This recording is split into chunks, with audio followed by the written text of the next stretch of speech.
I think that King Charles would have been horrified, absolutely horrified, because he wouldn't have known. Apparently, he wouldn't have known. This was an arrest where Andrew wouldn't have known either. The police come in, as sure as people have seen on television many, many times. They have a search warrant and they just rip the place to pieces and they take whatever they want. And they would have done the same at Royal Lodge, which is presumably much emptier.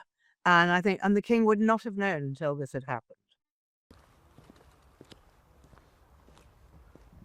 Well, I think that, like a lot of people in really high positions, and you can't get much higher than the head of state, um, he would have just gone into official mode and not allowed his emotions to override it. So I think he'd say, right, this has got to be done. Let's do it now. Let's get it out by midday at the latest. And I think, like, when people go into a slight shock, they become incredibly efficient. And I think that Charles would have just very much focused on business as usual, because that is the way of dealing with it, with a enormous family crisis like this.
What King Charles has done, he's very, very definitely um, drawn a very strong line between the monarchy and Andrew.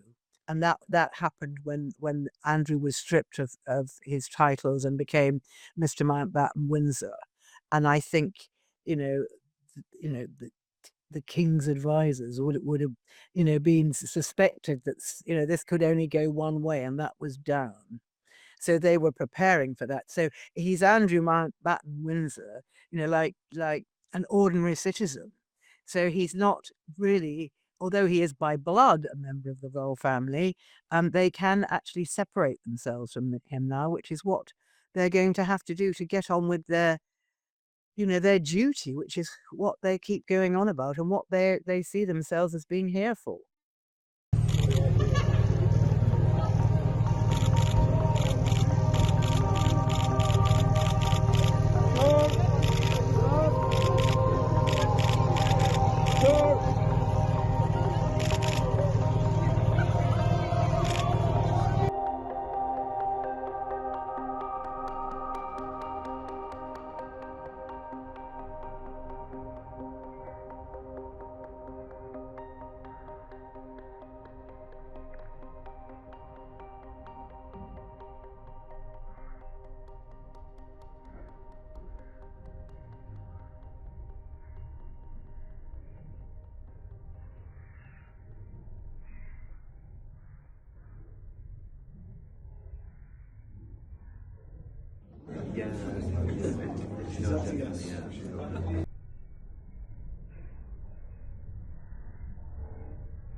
Think it's probably the last thing he wants to do, but it's probably it's not really a serious. He's not visiting cancer patients or doing anything of that serious sort of nature. This is something that probably if he has anything to do, this would be a good thing to do this afternoon. You know, go to London Fashion Week, as indeed we saw the Queen. Um, so I, met several years ago. I mean, the late Queen Elizabeth at London Fashion Week. So I think it'll be, and no one is going to be as forward, I would doubt, to ask him anything about this because it's like anyone. Well, I'm sorry that your brother's in this kind of trouble. I mean, you would not say that. It would be extremely rude, whoever you were. And I don't think he's gonna get any questions. And if he's heckled, for instance, outside, the people around him and his detectives will make sure that, he's not near any members of the public that might give him a hard time, but I don't think he will be. I think he'll just be swept in by a car, that'll be it. So I think he can deal with this afternoon as a separate issue from the shock of this morning, and he'll have to. Um, and I shouldn't think he'll have time to feel very much until later on today. And then as I said, I think he'll probably have a very large drink and think, no, what are we going to do about this? But there's really nothing he can do. So I think that's what we would like to think. And if it was a normal family, I think that's what would happen. But they are not like us. And I think geography does keep them apart. And I think there won't be any sort of family gatherings to talk about this, but maybe there will be, but I would very much doubt it. I mean, obviously, King Charles probably has spoken on the telephone to the Prince of Wales. Um, but really, there's nothing more to say at this juncture.